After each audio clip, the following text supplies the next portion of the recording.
우리를 겸손케 하여 주시옵소서. 들은 말씀 앞에 엎드리게 하시며 함께 기뻐하며 함께 마음 모아 뜨겁게 기도하는 밤 되게 하여 주시옵소서. 모든 말씀 사랑이 많으신 예수님의 이름으로 기도드립니다. 아멘. 네, 오늘 우리에게 주시는 말씀은 누가복음 12장 1절부터 12절까지의 말씀이 되겠습니다. 누가복음 12장 1절부터 12절까지의 말씀을 함께 봉독하겠습니다.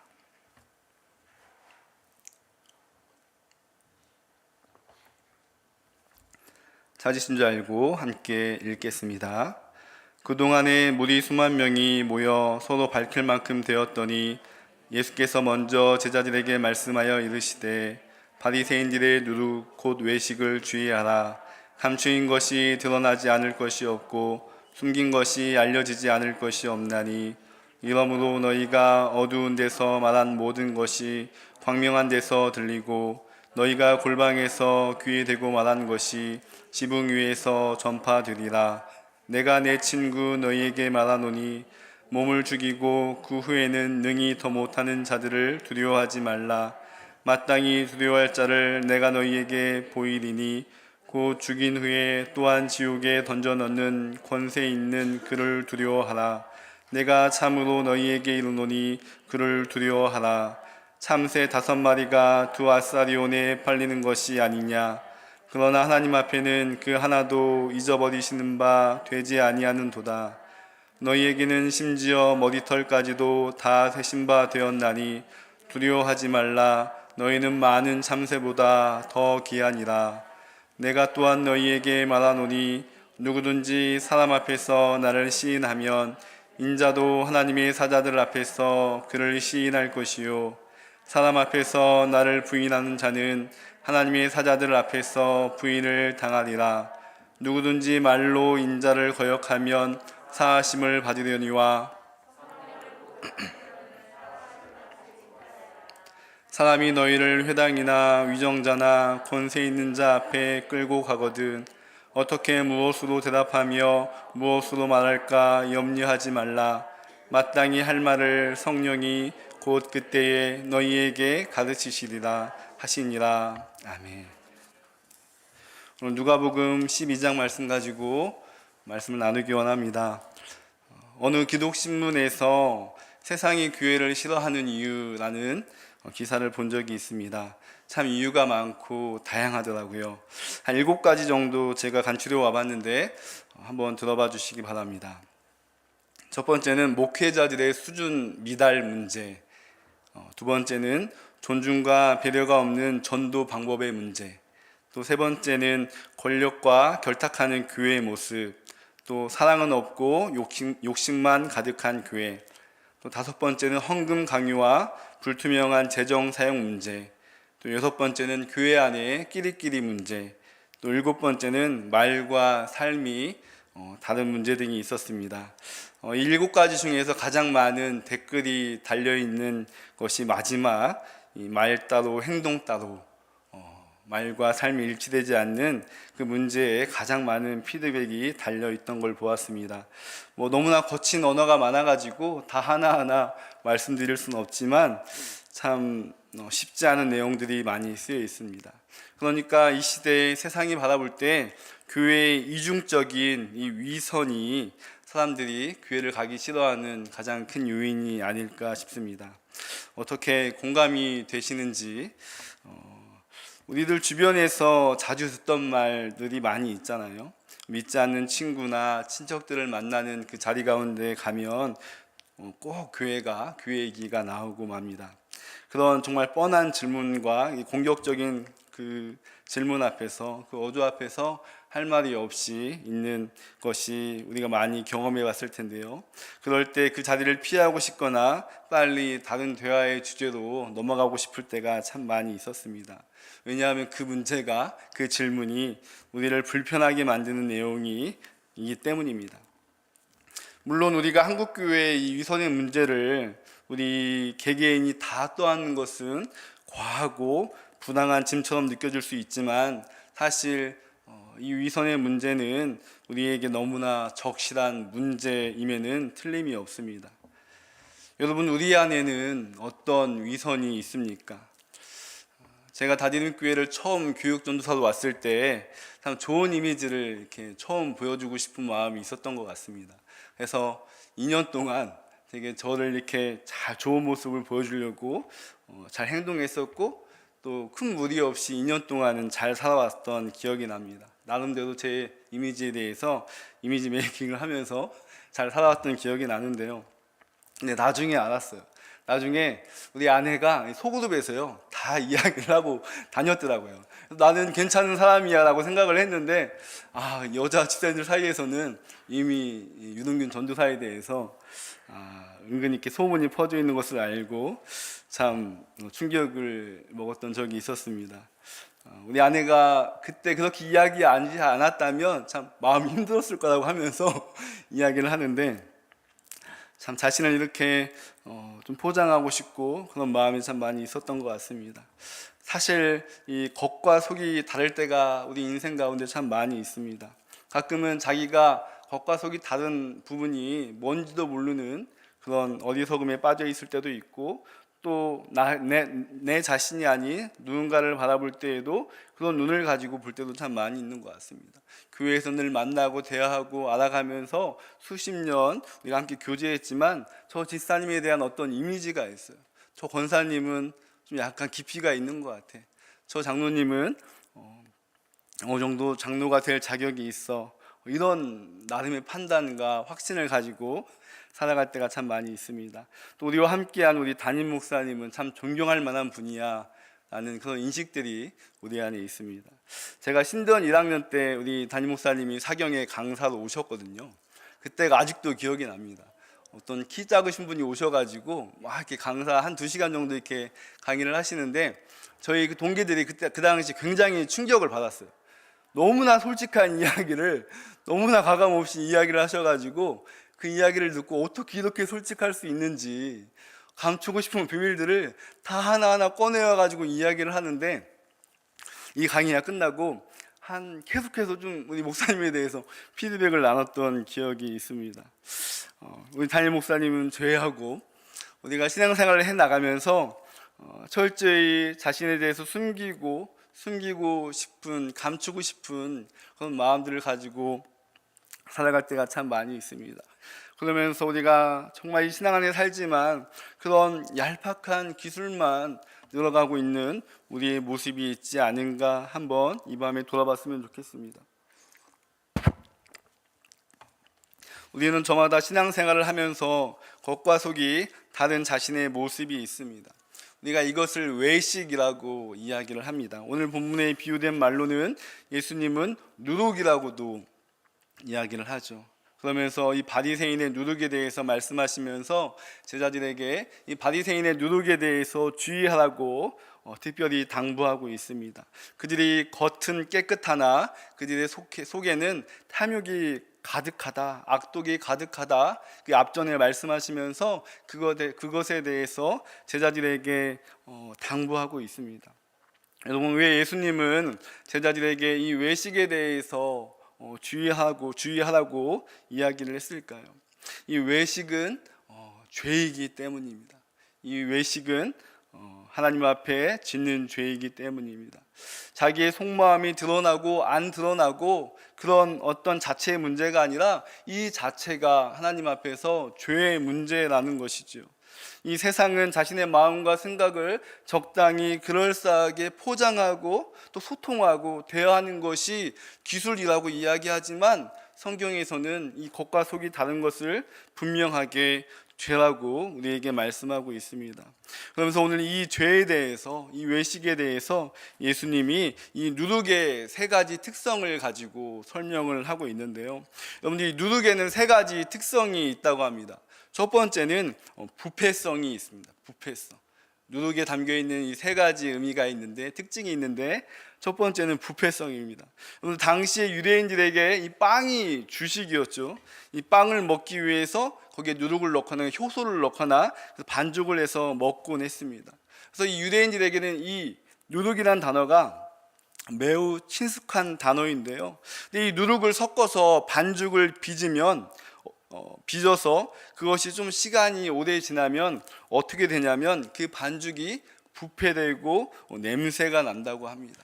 그러니까 예수님께서 이 외식을 누룩에 비유했을 때 이 제자들에게 하고 싶은 말은 그 누룩, 그 외식을 너희가 방치하면 너희도 너희 안에 있는 그 믿음과 삶도 부패하고 썩게 될 것이라고 말씀하고 있는 것이죠. 그러니까 이 누룩에 대해서 비유할 때 첫 번째는 부패성이 있습니다. 둘째는 파급성이 있습니다. 빵 반죽에 넣는 이 누룩의 비율이 얼마 정도 되는지 혹시 생각해 본 적이 있습니까? 저도 이 말씀을 준비하면서 한번 살펴봤는데요. 우리가 이 밀가루 서말이라는 단어를 사실 성경에서 많이 사용하고 있는데 이 서말이 만 정도의 어떤 용량이라고 친다고 하면 이 누룩은 그 중에 1 정도밖에 되지 않는 비율이 이 누룩이라고 합니다. 그래서 이 갈라디아서 5장 9절 말씀을 보면 이 적은 누룩이 온 덩이에 퍼지느니라 라고 말씀하고 있습니다. 그러니까 적은 누룩이 온 반죽을 부풀게 만드는 것처럼 이 바리새인들의 위선이 자신의 몸 안에 퍼지고 그것이 나뿐만 아니라 주위의 모든 사람들에게 악영향을 끼치는 것이 이 파급성, 이 위선이 외식이 가져다주는 이 파급성이 있다라는 것이죠. 여러분들 자녀를 키울 때 깜짝깜짝 놀랄 때가 참 많이 있습니다. 이 아이가 부모를 닮는 그 언어나 행동을 할 때 그것을 볼 때 참 많이 놀라곤 합니다. 뭐 자주 사용한 것도 아닌 것 같은데, 그런 언어를, 그런 단어를 자주 사용한 것도 아닌 것 같은데 이 자녀들의 귀가 얼마나 밝은지요. 저 멀리 있어도 저 거실에 있어도 그것을 다 듣고 귀담아 듣고 있더라고요.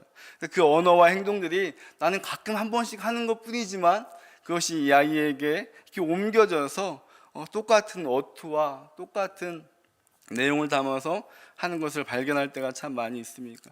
그러니까 이 적은 것이라 할지라도, 이것이 가끔 하는 것일지라도 그것이 미치는 파급 효과가 굉장히 크다라는 것이죠. 아이가 좋은 것을 좀 더 많이 닮았으면 좋겠는데 그런 건 없고 우리가 정말 나조차도 하기 싫은 그런 것들을 많이 볼 때가 참 많이 있습니다. 이 누룩 안에는 이 파급성이라는 것이 있다라는 것이죠. 이 세 번째는 부각성이 있습니다. 여러분들 누룩이 이 반죽에 섞이게 되면 쉽게 구별이 되지 않는다고 해요. 이 반죽 안에 지금 누룩이 있는지 없는지 쉽게 구별이 되지 않는다고 해요. 색깔이 차이가 없고요. 촉감도 별로 다르지 않습니다.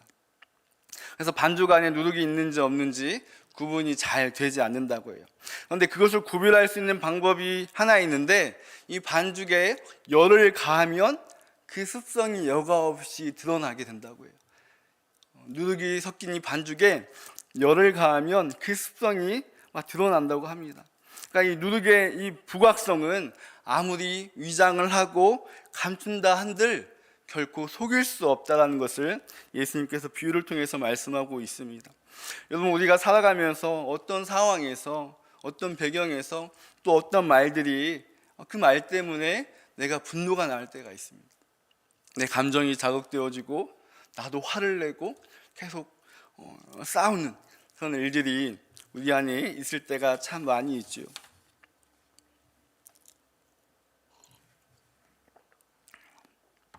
그런데 그런 문제가 발생될 때 우리는 다 이렇게 생각합니다. 그것이 어떤 외부적인 말과 나도 어찌할 수 없는 이런 상황 때문에 내가 분노한다고 생각을 해요. 근데 사실 엄밀히 따지면 그것은 이 누룩처럼 내 안에 있는 이 죄의 문제 때문에 우리 안에 그런 것들이 드러난다는 것이죠.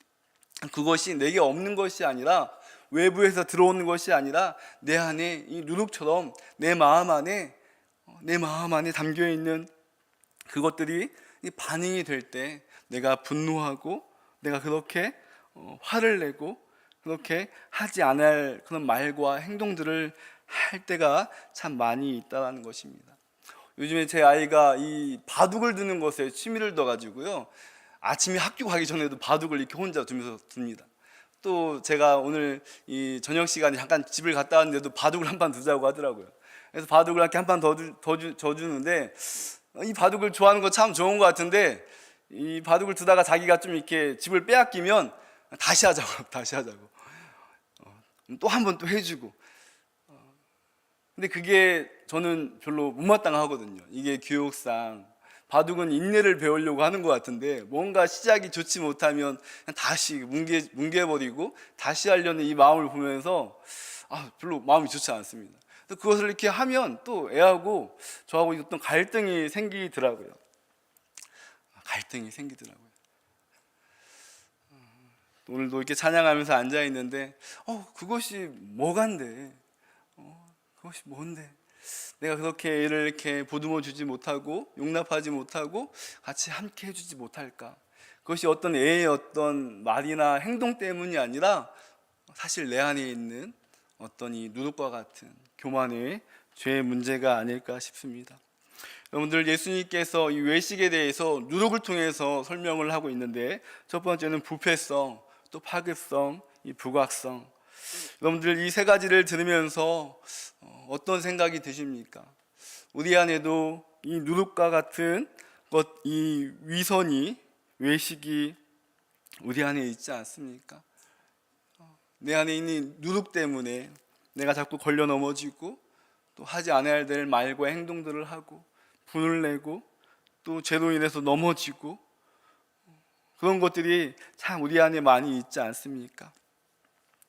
근데 우리가 생각해 보면 이 누룩은 결코 감출 수가 없습니다. 여러분, 오늘 말씀 2절 말씀에 이 감추인 것이 드러나지 않을 것이 없고 숨긴 것이 알려지지 않을 것이 없나니라고 말씀하고 있습니다. 그러니까 예수님 앞에서 우리 안에 있는 이 누룩은 감추어질 수 없다라는 것이죠. 우리 주위에 있는 사람들은 속일지 몰라도 예수님 앞에 서면 우리 안에 있는 이 외식의, 이 교만의 죄, 이 부패성들이 주님 앞에서 감출 수가 없다라는 것이죠. 오늘 이 밤에 기도할 때에 우리 안에 있는 이 누룩과도 같은 부패하고 또 정말 상한 마음들, 그런 마음들을 가지고 기도하는 마음 되기를 소망합니다. 오늘 3절 말씀을 보면 이 누룩에 대해서 대조하면서 설명을 하고 있는데요, 어둠과 광명을 대조하고 있습니다. 또 골방과 지붕 위를 대조하고 있는데, 그러니까 이 어둠에서 비밀스럽게 말하는 것이 이 광명한 데에서 들리고, 골방에서 귀에대고 말하는 것이 지붕 위에 전파된다고 말씀하고 있습니다. 여러분들, 당시의 지붕은 평평한 가옥의 구조를 가졌다고 합니다. 이 평평한 구조 위에서 유대인들이 만나서 예배하는 장소가 이 지붕의 가옥 구조였다고 해요. 그러니까 이 지붕은 하나님이 임재하시는 자리, 하나님을 예배하는 자리였다는 것이죠. 근데 이 누룩이 그 지붕, 예배하는 곳에 전파된다고 말씀하고 있지 않습니까?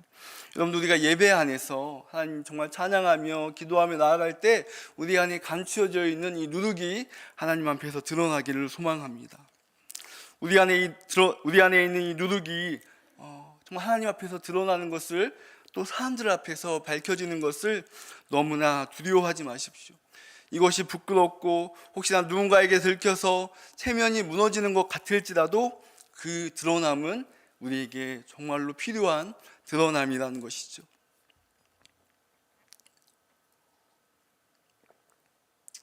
그 드러남을 통해서 성령께서 우리 안에 있는 이 외식의 죄에 대해서 고발하고, 그 수치심과 그 부끄러움을 통해서 겸손하게 주님 앞에 나아가게 하십니다.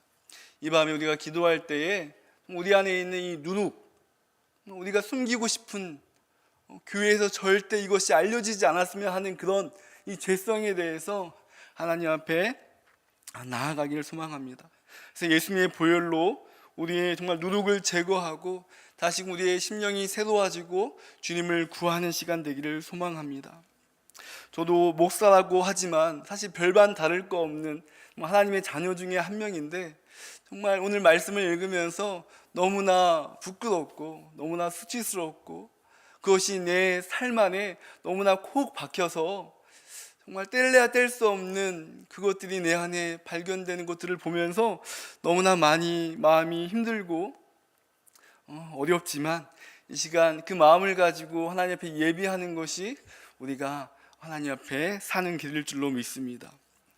여러분, 누가복음 12장을 읽을 때 우리가 12장의 내용들을 한번 처음부터 끝까지 한번 살펴보는 것이 참 중요한데요, 이 12장에 기록된 말씀들을 자세히 보면 예수님의 어떤 이적이나 기적보다도 예수님이 이 제자들에게 하신 그 교훈의 말씀이 많이 쓰여 있습니다. 이 교훈 하나하나가 계속해서 쌓여 있는 것을 볼 수가 있습니다. 그래서 이 교훈 하나하나가 모여서 가리키는 바가 있는데, 그것이 무엇이냐면 너희가 이 종말의 시대에 어떻게 살아가야 되는지에 대해서 말씀을 하고 있어요. 그래서 1절부터 12절까지 보면 위선을 조심하라고 이야기를 하고 있고요, 13절부터 21절까지는 이 부자 비유를 들면서 탐욕을 조심하라고 이야기합니다. 아무리 많이 가졌을지라도 죽음으로 이 모든 것이 끝날 수 있다는 것을 말씀하고 있습니다. 또 22절부터 34절까지는 근심을 하나님께 맡기고 하나님의 섭리에 의지하며 살라고 격려하고 있고요, 35절부터 48절까지는 충성된 자가 받을 상과 또 충성되지 못한 자가 받을 벌에 대해서 말씀하시면서 깨어 기다리라고 말씀하고 있습니다. 또 49절부터 53절까지는 이 제자들이 받을 환난과 박해를 각오하라고 말씀하고 있고, 마지막 54절부터 59절에는 시대를 분간하고 때가 늦기 전에 하나님과 화해하라고 경고하고 있습니다. 그러니까 마지막 날을 향해 살아가는 이 제자들, 또 우리들에게 어떻게 살아가야 되는지에 대해서 알려주고 있다는 것이죠. 첫 번째는 우리가 살펴보는 것처럼 이 바리새인들의 외식을 주의하라고 말씀하고 있고요, 또 이제 두 번째는 하나님을 두려워하라고 말씀하고 있습니다. 하나님을 두려워하라고 말씀하고 있습니다. 사람이 가장 느끼고 싶지 않은 감정이 이 두려움이라고 합니다. 근데 하나님께서 우리에게 하나님을 두려워하라고 말씀하고 있어요. 요즘 우리 대한민국에 이 두려움이 참 많이 있는 것 같습니다. 이 한파가 지속되면서 이 난방비 요금, 저희 집도 참 많이 올랐습니다. 작년과 이 비교해 봤을 때 작년보다 이 총 양이 덜 썼는데요, 3분의 1 이상 올라가 있더라고요. 작년에 이맘때쯤 한 13만 원 정도 냈던 것 같은데 이번 달 21만 원을 냈습니다. 그리고 뭐 택시비도 오르고, 또 3월이 지나면 더 많은 공공요금의 그 영역들이 올라갈 거라고 이야기를 합니다. 또 우리를 가장 힘들게 하는 것이 한 가지 있는 것 같아요. 국민연금. 저도 지금 2년 가까이 국민연금 필요한 것 같아가지고 열심히 9만 원씩 내고 있는데요, 이 국민연금이 2052년 되면요 고갈 된다고 해요. 그래서 뭐 고갈 되네 마네 한참 그런 이야기가 있었는데 거의 이제 확실시 되어가고 있는 것 같아요. 2052년이 되면 이 마이너스로 바뀌는 것이 피할 수 없는 현실로 우리 삶에 찾아오고 있습니다. 이 두려움들이 우리 삶의 걱정과 근심을 안겨주고, 열심히 일을 해도 우리 노후가 보장이 될까? 아니, 지금 살아가는 이 하루하루가 어떻게 살아갈 수 있을까? 허덕이는 우리의 삶을 볼 때가 참 많이 있습니다. 세상을 살아갈 때도 두려움이 참 많이 있는데 하나님을 향해서도 두려움을 가지라고 말씀하고 있습니다. 하나님은 우리를 사랑하시고 또 용납하시고 우리를 안아주시는 분인데 왜 하나님에 대해서 두려움을 가지라고 말씀을 하는 걸까요? 여러분, 하나님을 두려워하는 것은 우리를 죽이는 두려움이 아닙니다. 하나님을 향한 두려움은 우리를 살리는 두려움입니다. 하나님을 향한 두려움은 결코 우리를 짓누르거나 죽이거나 우리를 무섭게 만드는 것이 아니라, 하나님을 향한 두려움은 우리를 살리는 두려움이라고 오늘 말씀을 통해 말씀하고 있습니다. 여러분들 6절 말씀을 보면 참새 5마리가 두 아사리온에 팔린다고 말하고 있습니다. 여기서 두 아사리온은 우리가 딱 가늠하기 힘든 단위인데요, 가장 작은 단위라고 해요. 그래서 길거리에 떨어져 있어도 누구 하나 거들떠보지 않는 그 정도의 돈이라는 것이죠. 근데 하나님께서 누구도 거들떠보지 않고 귀하게 여기지 않는 그 두 아사리온에 팔릴 정도로 지극히 작은 참새를 하나님께서 아끼신다는 거예요. 그 하나님께서 우리를 잊어버리지 아니하시고 우리에게 먹을 것을 공급하여 주시고 그 죽음까지 우리 인생 전체를 눈여겨보시는 분이 하나님이라고 우리에게 말씀하고 있습니다. 얼마나 우리를 귀하게 여기시는지,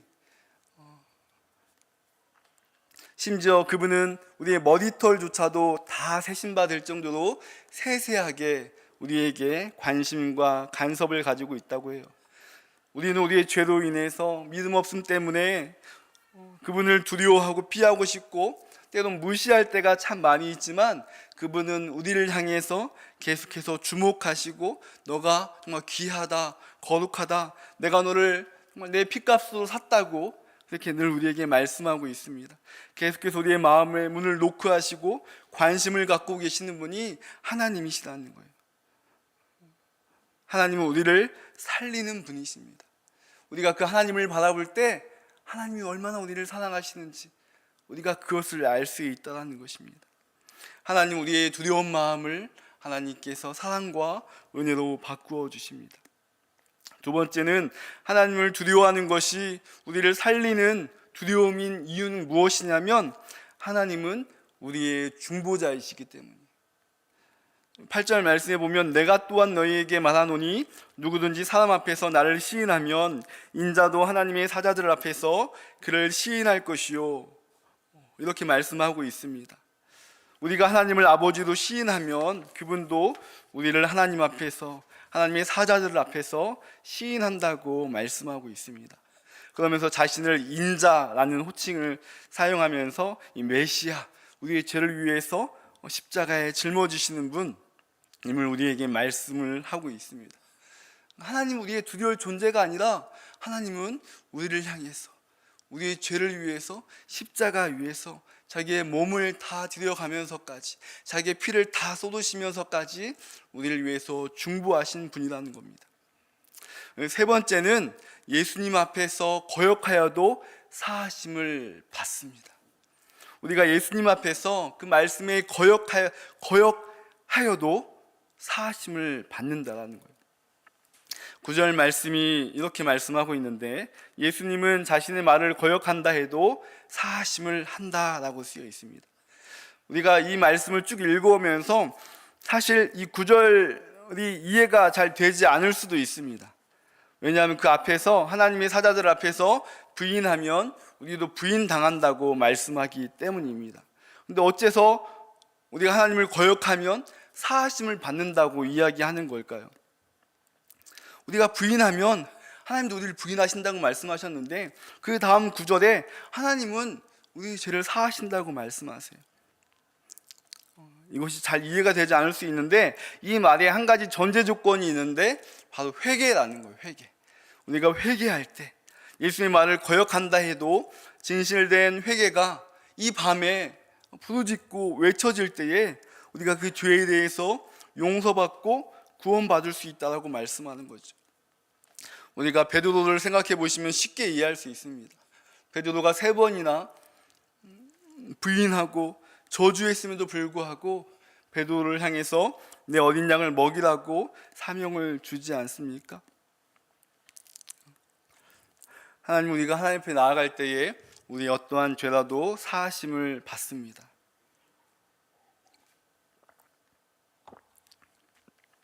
그러면 성령을 모독하는 자는 사하심을 받지 못한다라는 무슨 의미일까요? 성령을 모독하는 자는 사하심을 받지 못한다. 예수님 앞에 거역하여도 사하심을 받는데 성령을 모독하는 자는 사하심을 받지 못한다. 이 말은 무슨 뜻일까요? 예수님보다 성령님이 더 어떤 높은 위치에 계셔서 그런 걸까요? 이 말도 좀 해석이 필요한데요, 이 성령을 모독한다는 것은 성령께서 주시는 마음을 거부하는 행위를 말해요. 성령에 대해서 막 욕을 하고 비난을 하고 막 불평을 하고 이런 말보다, 성령을 향한 모독은 성령께서 주시는 마음을 거부하는 것을 성령 모독이라고 한다는 거죠.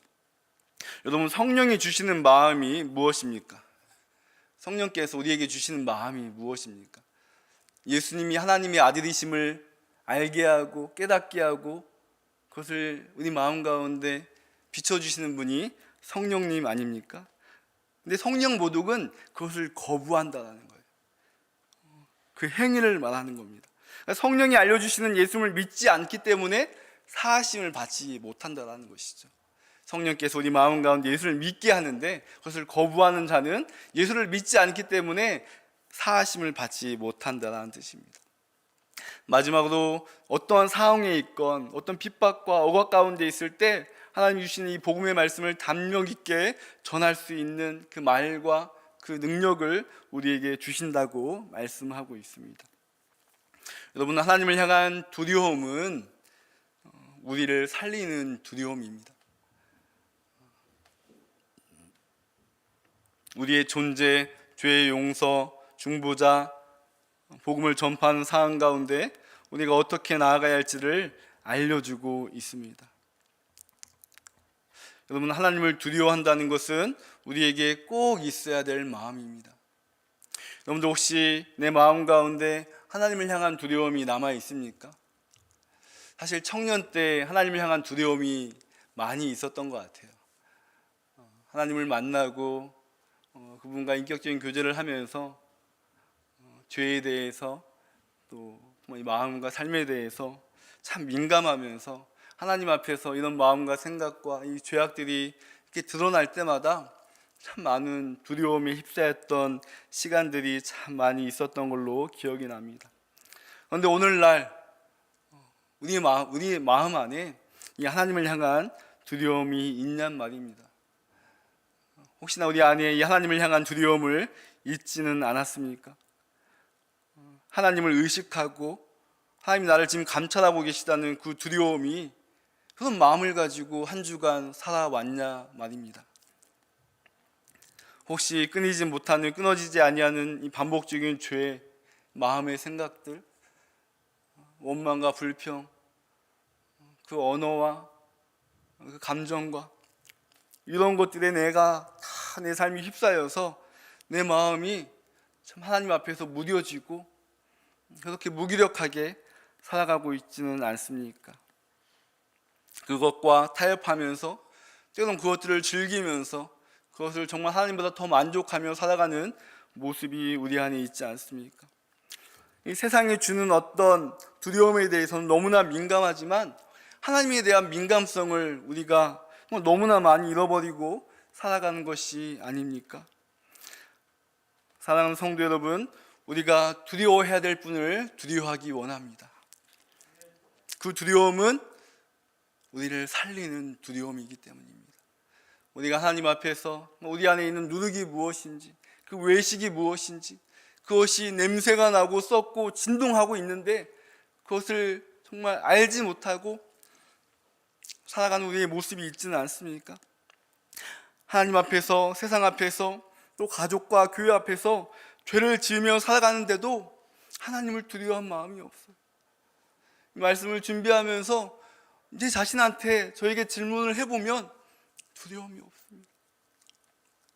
그 순간순간에 내 이기적인 마음, 내가 이 정도는 말을 해도 돼, 이런 마음만 내 안에 있다는 것이죠.